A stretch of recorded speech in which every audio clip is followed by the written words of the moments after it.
Bonjour les amis, bienvenue sur ActuPV. Aujourd'hui, nous allons parler du Togo et de la stratégie de maintien au pouvoir de l'ancien président togolais Faure Gnassingbé.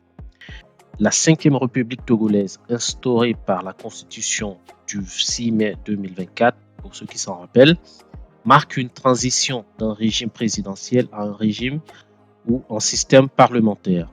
Ce changement institutionnel permet à l'ancien président Faure Gnassingbé, au pouvoir de 2005 à 2025, donc 20 ans, de conserver l'essentiel du pouvoir exécutif en devenant président du Conseil des ministres.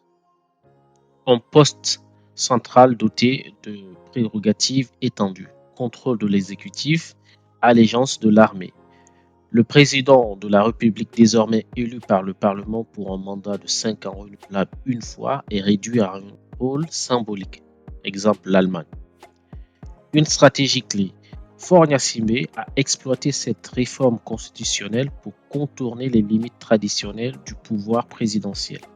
En s'appuyant sur la majorité parlementaire de son parti, il se maintient indéfiniment à la tête de l'exécutif sans mandat populaire direct. Cette manœuvre institutionnelle lui permet de prolonger son influence malgré son retrait officiel de la présidence. Il y a eu énormément de réactions critiques de la part de l'opposition, et cette transition constitutionnelle présentée comme une modernisation politique est analysée comme un outil de perpétuation du pouvoir de Gnassingbé.